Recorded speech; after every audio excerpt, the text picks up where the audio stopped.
Bayangkan kamu berusia 16 tahun, cita-citamu cuma satu, jadi guru. Tapi orang tua paksa kamu nikah dengan pria kaya yang enggak kamu cinta. Kamu terima karena ingin keluarga selamat dari kemiskinan. Tapi ternyata, aku dulu mikir hidupku habis. Tapi dari luka ini aku belajar, perempuan enggak boleh jadi alat. Kami punya hak, punya suara, dan kekuatan untuk melawan. Mau tahu gimana aku ubah nasibku? Klik play dan ikuti perjalanan hidupku yang penuh air mata, api semangat, dan pelangi yang akhirnya muncul. Jangan pergi dulu. Cerita ini mungkin juga ceritamu. Sari duduk di akar pohon jambu yang menjuntai ke tepi sungai. Buku catatannya tergeletak di pangkuan, pensil tumpul tergenggam erat. Angin sore mengibaskan ujung rambutnya yang diikat karet gelang biru. Ia menulis dengan huruf besar. Aku mau jadi guru. Kata-kata itu menari di kertas kuning usang, mengusir suara ayam berkokok dari kandang belakang rumah. Di kejauhan, ibunya sedang membawa keranjang padi basah dari sawah. Langkah kaki ibu berat, sepatu plastiknya berlumuran lumpur. Sari melipat buku catatan, lalu berdiri. Bu, biarin aku yang bawain, teriaknya sambil berlari ke arah ibu. Ibunya menggeleng, senyum lelah tersungging. Kamu belajar dulu, nanti kalau jadi guru, kamu nggak perlu capek-capek begini. Sari diam. Ia tahu ibu berkata jujur. 2 tahun terakhir, hasil panen selalu gagal. Ayahnya yang dulu petani tangguh, kini terbaring di gubuk reyot sejak terkena stroke. Obat mahal harus dibeli setiap bulan, tapi uang dari upah ibu sebagai buruh tani cuma cukup untuk makan. Malam itu, Sari duduk di samping ayahnya. Suara batuk parau mengisi ruangan sempit yang hanya terang oleh lampu minyak. Ia menghitung isi dompet biru usang, 5 lembar ribuan dan 2 lembar 5.000. Cukup untuk membeli obat ayah, tapi... Sari, suara ayah parau. Kamu masih mau sekolah? Sari menelan ludah. Ia ingin menjawab iya, tapi bayangan biaya sekolah SMA terlalu besar.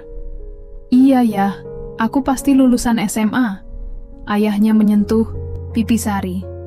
Jari kasarnya mengusap air mata yang mulai menetes. Kamu cerdas. Jangan menyerah. Keesokan paginya, Sari membersihkan kandang ayam sambil menyanyi pelan. Tapi hatinya kosong. Ia tahu, kalau terus seperti ini, impian menjadi guru hanya angan-angan. Tiba-tiba, ibu masuk dengan wajah cemas. Ada orang dari kota datang. Dia mau ketemu kamu. Sari mengerat-erat sapu di tangannya. Siapa, Bu? Ibu menggigit bibir. Namanya Arman. Katanya, dia pengusaha. Dia bilang bisa bantu kita. Sari mendengus. Ia sudah sering dengar cerita tentang pengusaha baik hati yang datang ke desa. Mereka biasanya mencari istri muda, bukan membantu pendidikan. Tapi, saat melihat Arman di depan rumah, Sari terkejut. Pria itu benar-benar berpakaian rapi, membawa koper hitam dan senyum ramah. Sari, ya? Kamu anak cerdas, katanya.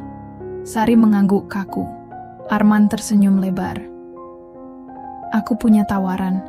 Aku bisa biayai sekolahmu sampai lulus SMA.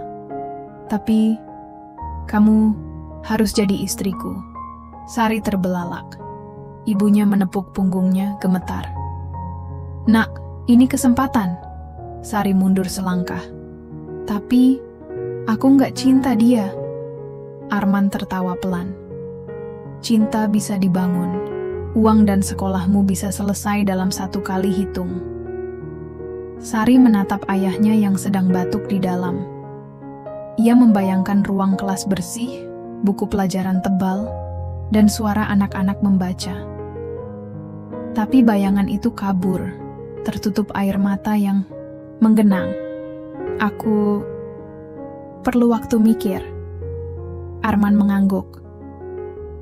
Besok jawabannya. Ini kartu namaku. Ia memberikan kartu putih berkilau, lalu pergi. Sari duduk di ambang pintu, memandangi kartu itu. Hatinya terbagi dua. Satu bagian memegang impian, satu bagian lagi memeluk kenyataan. Malam itu, ia menulis di buku catatannya. Kalau aku terima, ayah bisa sembuh. Tapi, aku rela hidup seperti ini? Ia mencoret kata-kata itu kasar, lalu menutup buku dengan tangan gemetar. Di luar suara kodok berbunyi riang, tapi hati Sari mati sunyi. Sari menggigit kuku ibu jari. Kartu nama Arman tergeletak di meja kayu bekas. Angin pagi membangkitkan debu dari lantai tanah, tapi otaknya masih stuck di ucapan Arman semalam. Aku bisa biayai sekolahmu. Kamu belum tidur? Suara ibu memecah diam. Sari menggeleng cepat, tangan menutup kartu itu seolah-olah bisa menghapus tawaran tersebut. Ibu duduk di sampingnya, telapak tangan kasar menyentuh punggung Sari. Ayahmu, kondisinya makin parah. Obat bulan ini belum dibayar. Ibu menarik napas panjang. Ini kesempatan sayang. Kamu bisa sekolah, ayah bisa sembuh. Sari menekan perutnya yang mulas. Tapi, aku nggak suka dia. Ibu mendesah. Cinta bisa dibangun. Lihat aja. Dulu ibu sama ayah juga dijodohin. Sekarang kan bahagia. Sari diam. Bahagia? Ia lihat ayah batuk-batuk tiap malam ibu pulang dengan punggung bungkuk. Dan dirinya yang hanya punya satu baju seragam cadangan. Kamu mikirin diri sendiri aja. Ya? Nggak mikirin nasib keluarga. Suara tetangga Bu Rina tiba-tiba menyusup dari pintu. Perempuan itu masuk dengan keranjang sayur di tangan. Anak zaman sekarang egois. Arman itu pengusaha sukses. Kamu malah mikirin sekolah terus? Sari mengepal tinju. Saya cuma takut. Bu Rina mendekat. Bisiknya nyerempet telinga Sari. Kamu tahu Arman itu dermawan. Kakak iparnya pernah dikasih modal buka warung. Kamu jadi istri dia. Hidup keluarga kamu bisa berubah. Sari melirik ke gubuk belakang. Ayahnya sedang terbaring, wajah pucat, napas tersengal. Ia ingat kata-kata ayah semalam. Jangan menyerah. Tapi, menyerah buat apa? Untuk hidup yang lebih baik? Malam itu, Arman datang lagi. Bawa koper hitam, baju rapi, senyumnya seperti orang di iklan sabun. Jadi bagaimana, Sari? Sari menatap lantai. Saya terima. Ibu menangis, memeluk Sari sambil berbisik. Terima kasih, nak. Arman tersenyum lebar. Besok kita urus surat nikahnya. Kamu nggak akan menyesal. Tapi Sari menyesal sejak malam itu. Hari-hari setelahnya berlari cepat. Arman memesan seserahan, emas sepasang, uang tunai, dan kain batik mahal. Tetangga berdatangan, memuji Sari sebagai anak beruntung. Di dalam kamar sempit, Sari mencium baju pengantin yang baru dijahit. Bau kain baru menusuk hidung, tapi perasaannya kosong. Ibu sibuk menghitung uang seserahan. Ayah mencoba tersenyum dari tempat tidur. Ayah, kamu setuju aja aku nikah sama dia? Sari bertanya pelan. Ayah batuk, suaranya serak. Kamu harus lakukan yang terbaik. Sari menatap langit-langit. Apa ini yang terbaik? Hari pernikahan tiba. Sari dipasangi kebaya merah oleh ibu, rambutnya dijepit dengan bunga melati buatan. Arman menunggu di pelaminan sederhana, senyumnya tak pernah pudar. Saat sesi foto, Arman memegang tangannya erat. Sari ingin menariknya, tapi jari-jari Arman terlalu kuat. Di bawah sorak-sorai keluarga, Sari tersenyum paksa, hati terkunci rapat. Setelah akad, Arman berbisik di telinganya. Selamat datang di keluargaku, istriku. Kata itu menusuk seperti pisau. Istri? Sari menatap jari manisnya yang kini berbentuk cincin emas. Bukan cincin impian, tapi kunci penjara. Malam itu Sari duduk sendirian di teras. Suara kodok dan jangkrik mengisi malam. Ia membuka buku catatannya, menulis satu kalimat, "Impianku sudah mati." Lalu ia mencoret kata itu kasar, lalu menggantinya. "Aku harap ini semua berakhir cepat." Di kejauhan, lampu rumah Arman menyala terang. Tapi bagi Sari, dunia malam itu gelap gulita. Sari menatap langit-langit kamar pengantin yang dihiasi kain rendah murahan. Bau parfum Arman menggenang di udara, bercampur dengan bau kain baru dari kebaya merah yang masih tergantung di kursi. Malam pertama. Arman masuk tanpa mengetuk. "Kamu belum tidur?" Ia duduk di samping Sari. Jas rapi sudah dilepas, tapi wangi parfumnya makin menyengat. Sari menarik selimut sampai dagu. "Saya nggak biasa." Arman tertawa pelan. "Tenang, aku nggak akan menyakitimu. Kita cuma perlu pura-pura bahagia di depan umum." Sari mengerutkan dahi. "Pura-pura?" Arman menyalakan rokok. Asapnya membumbung ke kipas angin. "Kamu tahu kan, aku mau nyalek kepala desa. Aku butuh citra keluarga harmonis. Kamu istriku, Sari. Tapi, kita nggak harus benar-benar jadi suami istri." Sari ingin melompat, menjerit, atau setidaknya menangis. Tapi ia hanya bisa menatap punggung Arman yang pergi ke kamar mandi, seolah-olah ucapan tadi hanyalah obrolan biasa. Hari-hari berikutnya seperti mimpi buruk. Arman jarang di rumah, sering pergi ke kota untuk rapat partai. Saat pulang, ia membawa baju baru untuk Sari, tapi tak pernah menyentuhnya. Tetangga terus memuji. "Lihat, Arman sayang banget sama kamu." Sari diam. Ia mulai curiga. Suatu malam, saat Arman tertidur di ruang tengah, Sari mengambil ponselnya.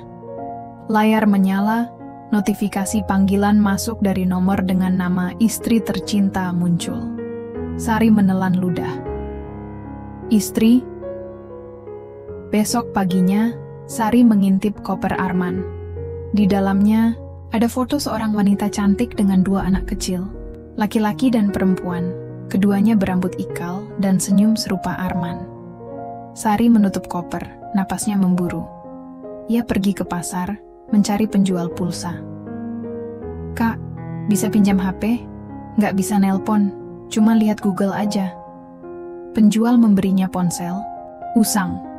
Sari mengetik, "Arman kepala desa calon."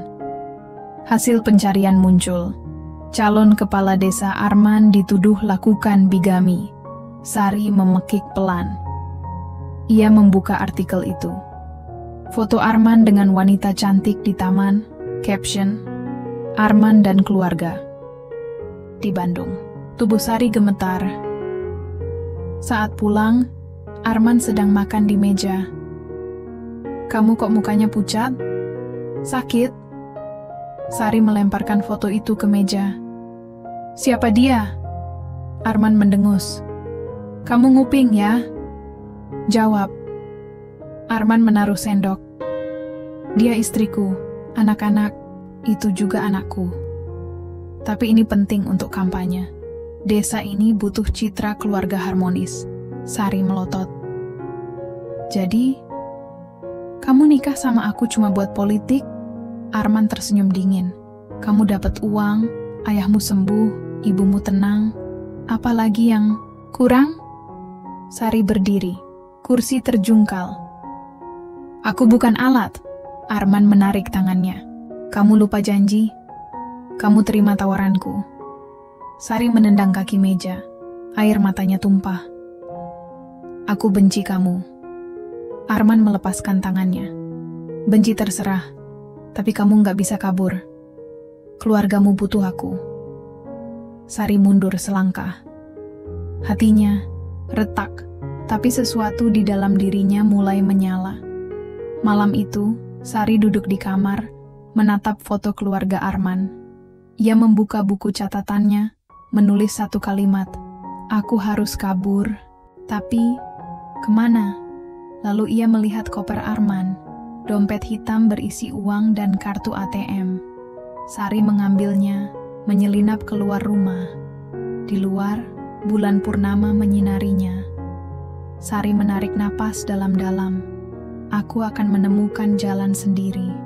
Sari berlari secepat kaki bisa membawanya. Koper hitam menghantam paha, napasnya tersengal-sengal. Ia melewati jalan tanah, sawah gelap, dan jembatan kayu yang berderak. Suara anjing desa menggonggong di kejauhan, tapi ia tak berhenti. "Sari, kembali!" Teriakan Arman menyusul dari belakang. Sari menoleh cepat. Bayangan Arman berlari dengan kemeja putih berkibar terlihat samar. Jantungnya berdebar kencang. Jangan sampai ketangkap. Ia membelok ke gang sempit di pasar malam. Bau ikan, asin dan minyak goreng menusuk hidung. Sari menyelinap di antara gerobak pedagang, menyembunyikan wajah di balik kerudung. Pagi buta, Sari duduk di dalam bus jurusan kota. Jari-jarinya menggenggam tiket usang, lutut gemetar. Arman tak ada di stasiun. Berhasil, gumamnya. Di sebelahnya, seorang ibu muda menyusui bayi. Anak kecil di pangkuan ibunya menatap Sari. "Mama, kenapa cewek itu nangis?" Sari menyadari air matanya tumpah. Ia menghapusnya cepat. "Aku nggak nangis." Ibu itu tersenyum. Pergi dari rumah, Sari mengangguk pelan. "Mau cari kerja." Ibu itu menghela napas. "Hati-hati di kota, nak. Banyak serigala berbulu domba." Sari menatap jendela. Kota yang ia impikan selama ini kini terbentang di depan. Tapi perasaannya kosong. Di kota Sari tersesat. Jalan-jalan berkelok, angkot yang berdesakan, dan suara klakson membuat kepalanya pening. Ia mencari penginapan murah, tapi uang di dompet Arman semakin menipis. Malam itu, di gang sempit belakang pasar, Sari hampir dirampok. Seorang pria bertubuh, besar menarik koper dari tangannya. "Serahin dompet!" Tiba-tiba, seorang wanita muda muncul dari pojok gelap. "Lepasin dia!" teriaknya sambil melemparkan batu ke kaki pria itu. Pria itu mengumpat, lalu kabur. Wanita itu mendekat. Rambutnya dikuncir, jaket jeans belel, mata tajam tapi ramah. "Kamu siapa? Kenapa sendirian di sini?" Sari menarik napas. "Aku kabur dari rumah." Wanita itu mengangguk. "Ayo ikut aku, nggak aman di sini." Sari ragu tapi tak punya pilihan. Mereka sampai di sebuah ruangan kecil di lantai 2 sebuah toko buku. Poster-poster perempuan berdemo menghiasi dinding. Wanita itu menyodorkan teh hangat. "Aku Maya, aktivis di komunitas hak perempuan." Sari meneguk teh. "Aku, Sari. Aku baru tahu suamiku sudah berkeluarga. Pernikahan kami cuma alat politik." Maya mendengus. "Lagi-lagi lelaki seperti itu. Kamu nggak sendirian, Sari. Di kota ini, banyak perempuan yang cerita kayak kamu." Sari menggigit bibir. "Aku nggak mau jadi korban. Aku ingin belajar hukum, biar bisa lawan dia." Maya tersenyum. "Mulai besok, kamu ikut kampanye kita. Kita ajak perempuan lain untuk nggak jadi kayak kamu." Sari menatap poster di dinding. Pernikahan dini, anak penjara berduri. Untuk pertama kali sejak lari dari desa, Sari merasa ada harapan. Minggu berikutnya, Sari mulai membantu Maya.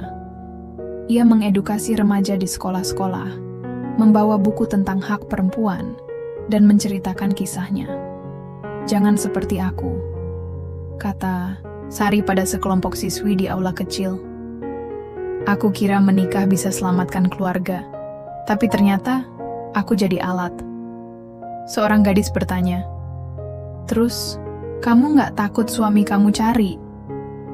Sari menarik napas. Aku nggak akan diam. Aku akan lawan dia. Sampai dia nggak bisa bikin perempuan lain menderita. Maya menepuk bahunya. Kamu mulai jadi pejuang, Sari. Sari tersenyum kecil. Hatinya masih sakit, tapi api di dalam dirinya mulai menyala.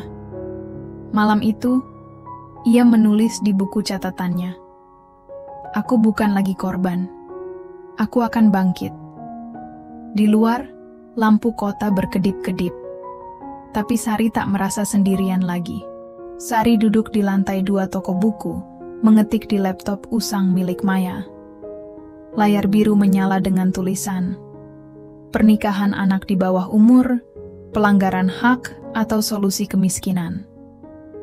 Jari-jarinya bergerak cepat, suara keyboard bergema di ruangan sempit yang dipenuhi tumpukan buku. Kamu serius mau publikasikan ini? Tanya Maya sambil menyeruput kopi. Sari mengangguk. Aku ingin semua orang tahu. Aku nggak mau ada perempuan lain yang jadi kayak aku. Maya tersenyum. Kamu mulai jadi suara, Sari. Tapi hati-hati, Arman bisa cari kamu. Sari meneguk ludah. Nama itu masih membuat perutnya mual. 2 hari kemudian, Sari sedang membantu Maya di acara seminar hak perempuan di sebuah aula kecil. Ia membawa selebaran tentang dampak psikologis pernikahan dini, menjelaskan pada sekelompok ibu-ibu. Jadi, kalau anak disuruh nikah muda, otak mereka belum siap.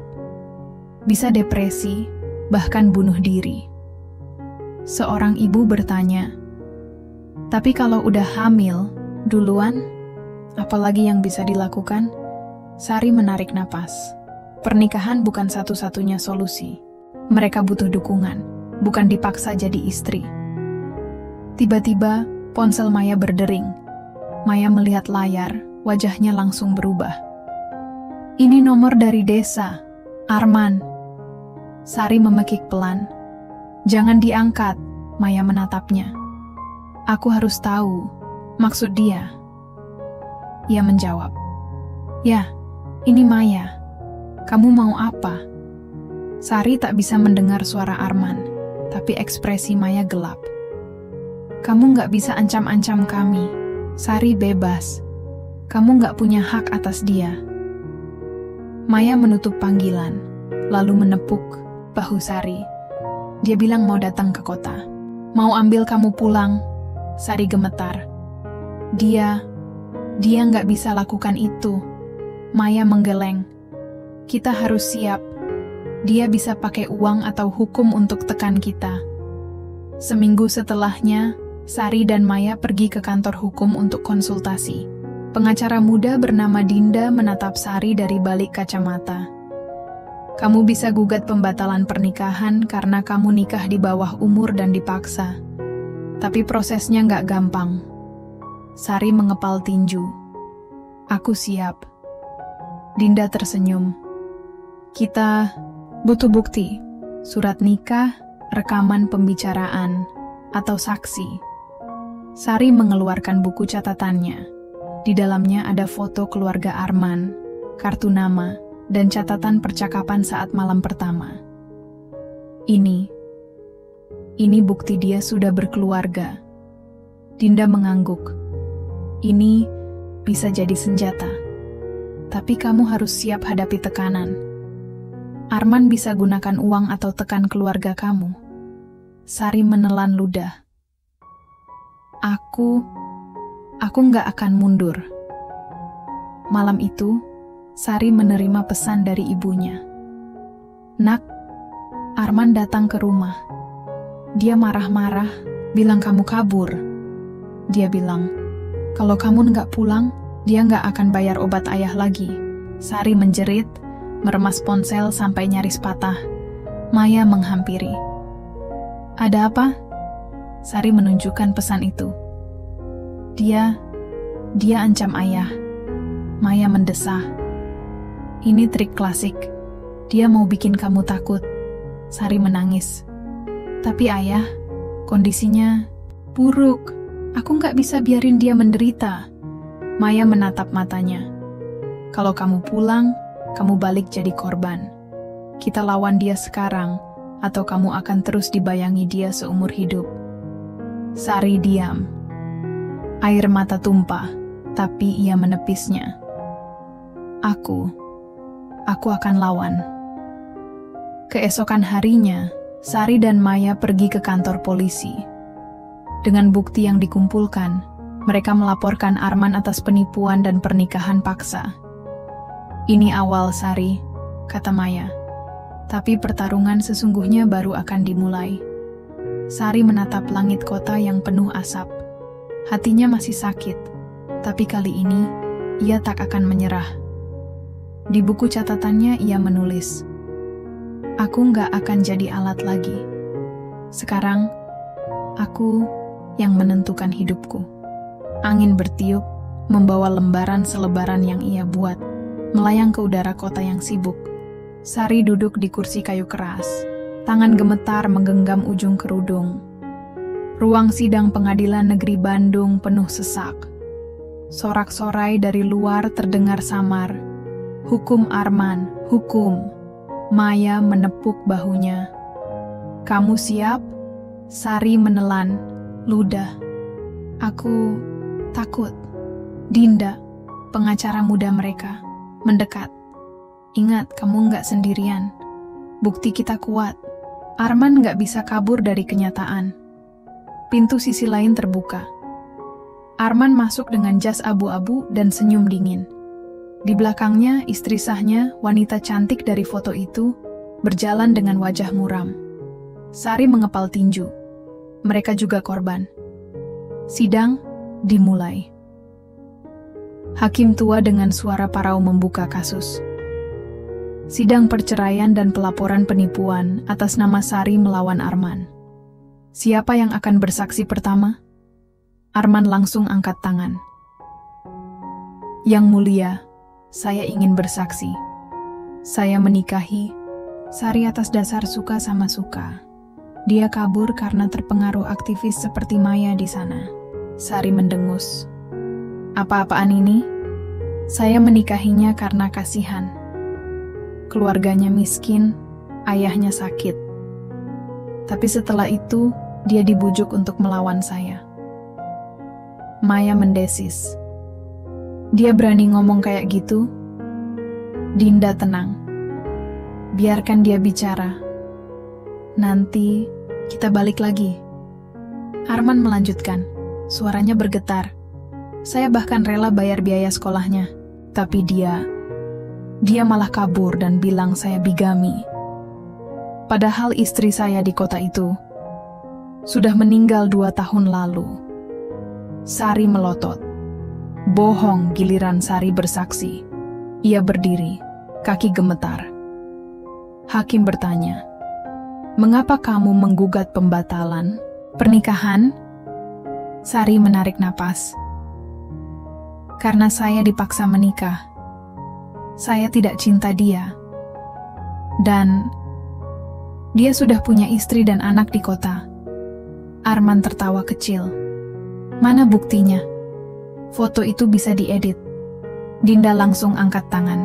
"Yang mulia, kami punya rekaman pembicaraan Arman dengan istri sahnya. Ini direkam oleh keluarga istri tersebut." Petugas sidang memutar rekaman. Suara Arman terdengar jelas. "Istriku di kota sudah tahu semuanya. Desa ini akan memberiku suara. Tenang aja, kamu tetap istriku." Sari menatap istri Arman di sisi lain.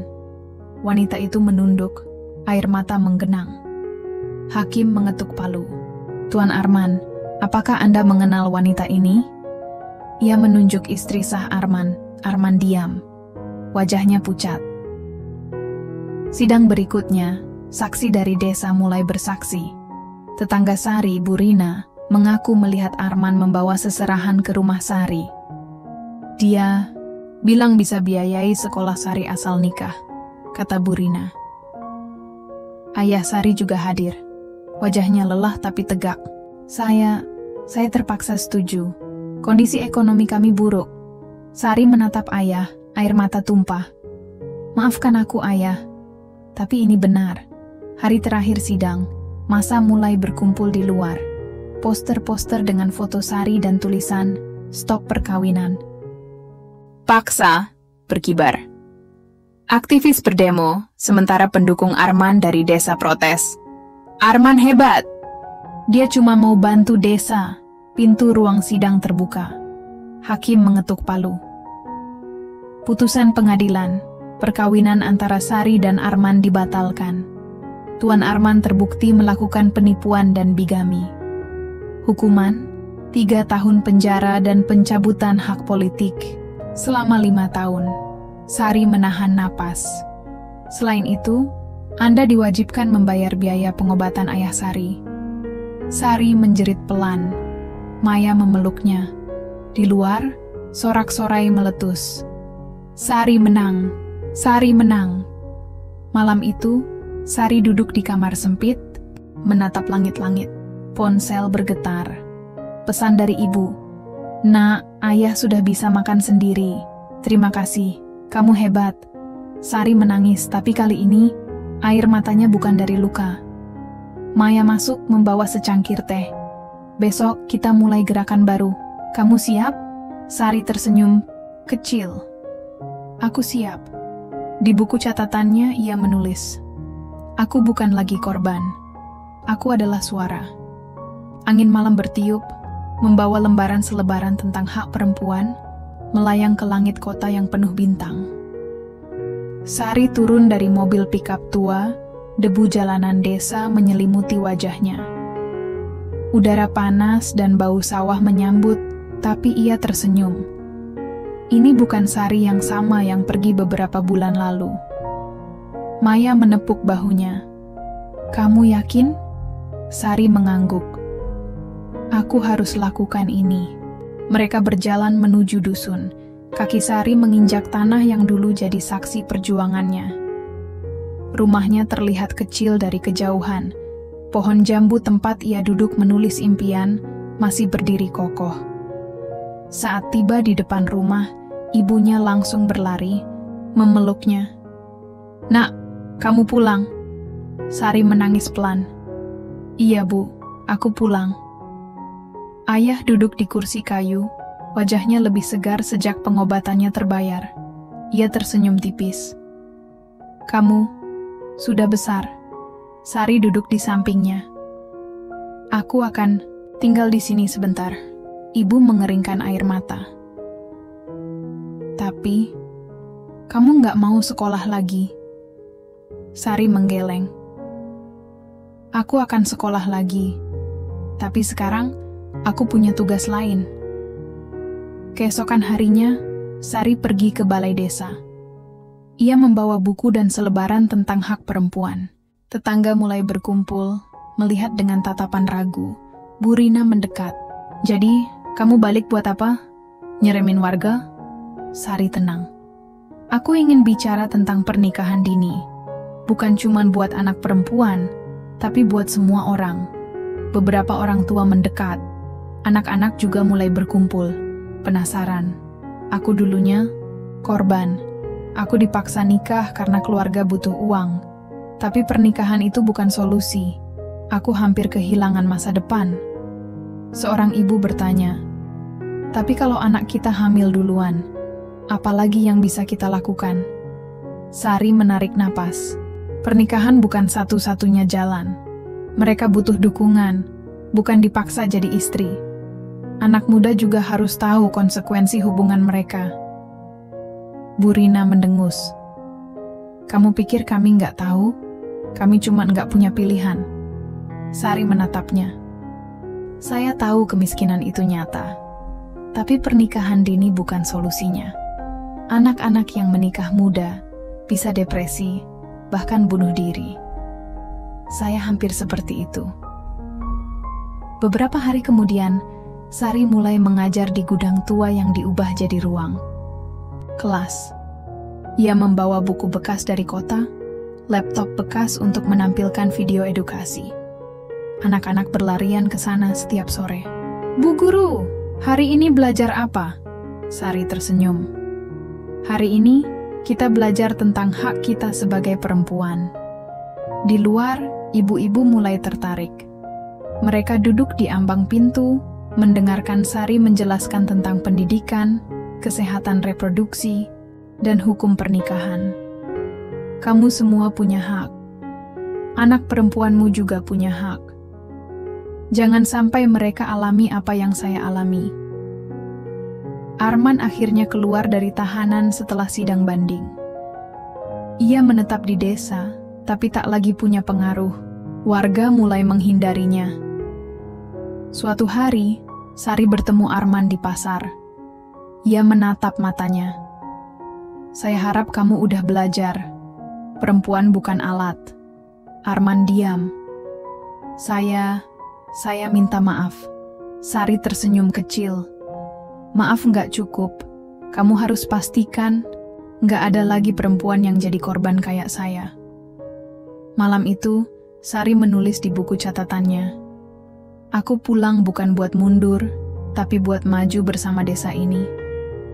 Ia melihat langit penuh bintang. Di luar, suara kodok berbunyi. Tapi kali ini, hatinya tenang. Ia bukan lagi korban. Itu adalah guru, pejuang, dan suara perubahan. Sari menatap papan tulis usang, kapur putih mengalir di jemarinya. Anak-anak berdiri di depannya, mata mereka bersinar sambil membaca buku bekas yang Sari bawa dari kota. Bu guru, ini bener aku bisa baca? Tanya Dinda. Anak perempuan berusia 12 tahun dengan gigi depan ompong. Sari tersenyum. Iya Dinda, kamu hebat.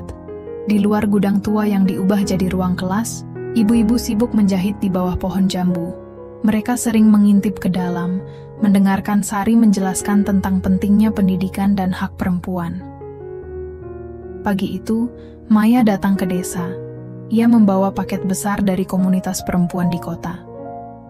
Ini dari kami. Ada buku hukum dan formulir beasiswa. Sari membuka paket dengan tangan gemetar. Formulir beasiswa untuk program guru muda di Bandung tergeletak di atas meja kayu. Aku bisa sekolah lagi? Maya tersenyum. Kamu layak. Tapi, kamu juga punya tanggung jawab di sini. Sari diam. Ia melihat anak-anak di luar. Ibu-ibu yang mulai percaya diri bicara tentang hak mereka. Aku harus pilih, sekolah atau tetap di sini. Malam itu, Sari duduk di samping ayah. Ia menunjukkan formulir itu. Aku dapat kesempatan sekolah lagi. Ayahnya menatapnya, senyum lemah, mengembang. Kamu harus ambil itu. Sari menggeleng. Tapi kamu baru sembuh. Aku takut kalau pergi, semua ini berhenti. Ayah menepuk punggungnya. Kamu nggak perlu jadi penjaga kami selamanya. Kamu punya mimpi. Pergilah. Sari menangis, memeluk ayah erat-erat. Maafkan aku, ayah. Aku harus egois dulu. Ayah tertawa kecil. Ibumu pasti bangga. Besok, paginya Sari mengumpulkan anak-anak di gudang. Kalian akan punya guru baru. Bu Yanti dari dusun sebelah. Dia akan lanjutkan pelajaran kita. Dinda menangis. Tapi Bu Guru, kami butuh kamu. Sari tersenyum, mengusap air mata Dinda. Aku akan kembali, aku janji. Tapi sekarang, aku harus belajar dulu. Ibu-ibu juga datang, memberi kain batik sebagai kenang-kenangan. Kamu hebat, Sari. Kami akan teruskan perjuanganmu. Saat Sari naik mobil pick-up menuju kota, ia melihat langit. Pelangi muncul di atas sawah. Warnanya terang meski hujan baru saja reda. Maya duduk di sebelahnya. Kamu siap? Sari menghirup napas dalam-dalam. Iya, aku siap. Di buku catatannya, ia menulis. Pelangi muncul setelah hujan. Aku juga akhirnya sampai di sini. Mobil melaju, meninggalkan desa yang dulu tempat ia terjatuh, tapi kini menjadi tempat ia belajar bangkit. 7 tahun berlalu. Sari duduk di ruang kelas sederhana, menatap puluhan anak yang sedang membaca buku. Suara riuh mereka membaca bersamaan mengisi ruangan. Di dinding, foto-foto kegiatan belajar mengajar sejak 7 tahun lalu terpajang rapi. Di pojok paling atas, ada foto dirinya yang masih muda, berdiri di depan gudang tua dengan buku catatan di tangan. Di bawahnya, tulisan tangan merah menyala. Aku dulu ingin terbang, tapi lupa caranya. Sekarang, aku ajari kamu. Sari kini berusia 23 tahun. Setelah menyelesaikan pendidikan guru di Bandung, ia kembali ke desa. Ruang kelas dari gudang tua kini berubah jadi sekolah kecil yang diakui pemerintah. Ia tak hanya mengajar membaca dan menulis, tapi juga tentang hak perempuan, kesehatan reproduksi, dan pentingnya menunda pernikahan sampai dewasa. Bu Rina, yang dulu menentang Sari, kini menjadi sukarelawan di sekolahnya.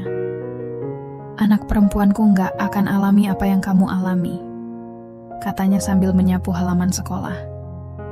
Angka pernikahan dini di desa itu turun drastis. Jika dulu hampir setiap bulan ada anak perempuan nikah muda, kini jumlahnya bisa dihitung dengan jari. Pada hari kelulusan murid-muridnya, Sari memberi pidato. Kalian adalah harapan desa ini. Jangan pernah takut bermimpi.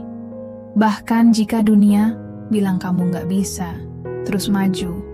Anak-anak bertepuk tangan. Dinda, murid pertamanya yang dulu gigi depannya ompong, kini berdiri di barisan depan. Nanti aku mau jadi guru kayak Bu Guru. Sari tersenyum, air mata hampir tumpah. Mereka akan baik-baik saja, gumamnya. Sore itu, Sari duduk di bawah pohon jambu tempat ia dulu menulis impian. Di tangannya, ijazah guru dengan predikat terbaik. Di langit, pelangi merekah. Maya datang, membawa laptop bekas. Ada email dari komunitas internasional. Mereka mau wawancara tentang perjuangan kamu. Sari melirik laptop, lalu tersenyum. Aku akan jawab, tapi aku nggak mau jadi selebritis. Aku cuma ingin cerita aku bisa bantu perempuan lain. Maya mengacak rambut Sari. Kamu udah jadi panutan, Sari. Nggak cuma di sini, tapi di mana-mana. Malam itu, Sari menulis di buku catatannya yang sudah usang. Sampulnya robek, tapi ia tak pernah ganti. Aku dulu pikir hidupku hancur, tapi ternyata dari sini aku belajar jadi kuat. Aku nggak akan lupa dari mana aku berasal. Aku Sari, aku guru, aku pejuang, dan aku bahagia. Ia menutup buku itu, lalu menatap langit malam. Bintang-bintang berkilauan. Di luar, suara kodok berbunyi seperti dulu. Tapi kali ini, hati Sari tenang. Pelangi di langit mungkin sementara, tapi semangatnya untuk mengubah dunia abadi.